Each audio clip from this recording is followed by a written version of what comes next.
当年导演5个小时写好的赌圣剧本，梁朝伟拒绝参演，却让周星驰捡了个大漏。结果这个拍摄仅用37天的电影，一经上映迅速掀起一股观影狂潮，最终以4132万的傲人成绩，成为香港第一部票房超4000万的电影。从此，周星驰结束了龙套生涯，逐渐从星仔开始变成了星爷。而剧中除了大火的赌术以外，主角阿星还拥有当时正流行的特异功能。他从乡下来到香港投靠本家三叔，在换乘汽车时，他因为口渴研究起了自动贩卖机。可他上上下下一通乱摸的动作，却被保安当成了小偷，准备将他抓回去狠批一顿。好在经过一番解释，这才明白阿星是第一次来到香港，见到贩卖机不会使用而已。而保安这个资深老六心想闲着无聊，便谎称对着贩卖机拜上3拜，再喊一声鸡老大，只要心够诚，水就会出现在阿星面前。可阿星只是没有见识，并不是傻，他知道保安这是在消遣自己。在喊了一声鸡老大后，果断将双手放在贩卖机上，集中意志力开始发动特异功能。他的这种功法需要持续发力，就能得到自己想要的结果以及东西。而见汽水真的掉了出来，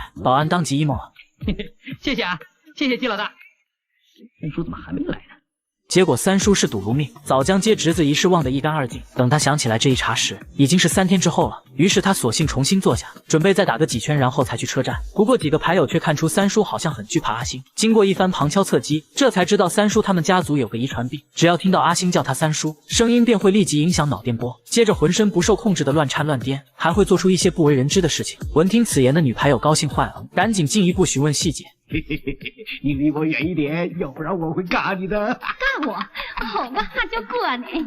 与此同时，阿星自己顺着地址找了过来，不过却因为字迹被汗水弄得模糊，导致分不清三叔住址具体在几栋几楼。于是他灵机一动，三叔，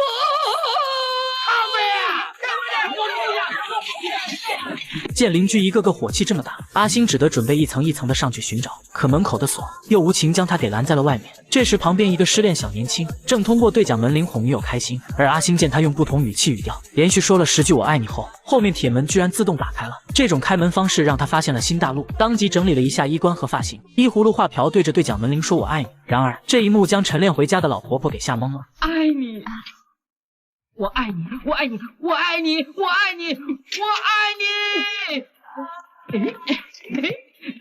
哎呀，香港还真先进哎！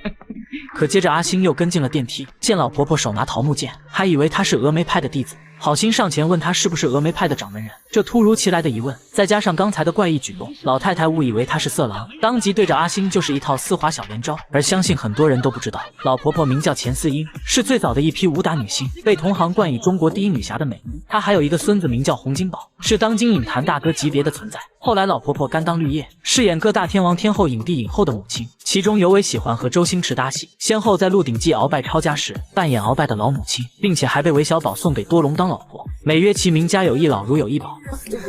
好啊，好什么好？我扁你！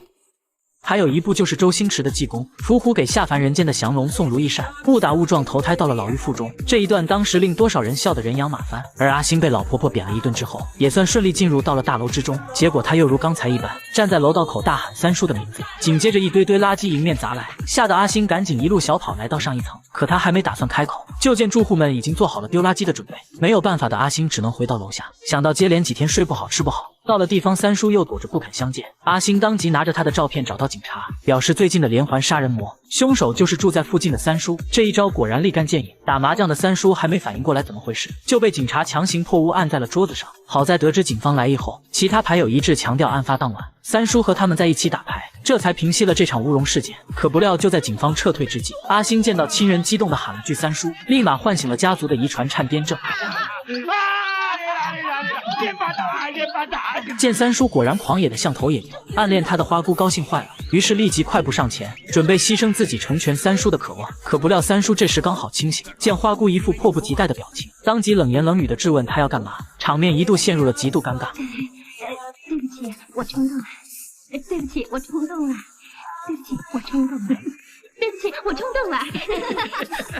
阿星的目的终于达到，三叔却被他整得差点名誉扫地。众人走后，三叔恨不得还扁阿星一顿，而阿星却非常淡定，还好心提醒找打火机的三叔在盒子里。紧接着阿星眼睛星光一闪，又说隔壁小女孩要摔倒在地。果不其然，下一秒花姑女儿房间就传出哭声。见此一幕的三叔顿时麻了，隔着一堵墙都能看得见，这不就是传说中的特异功能吗？并且这个人还是自己的亲侄子。于是他态度180度转变，每天好吃好喝的供着阿星，因为他还发现将麻将盖起来后，不管自己怎么故意遮挡，只要阿星施展特异功能，就能看见牌面上的花色点数。这哪里是乡下佬，明明是给自己转运的财神爷。到了晚上，三叔连哄带骗的将阿星领进赌场，而阿星对着骰盅发出特异功能，里面大小瞬间看得一清二楚。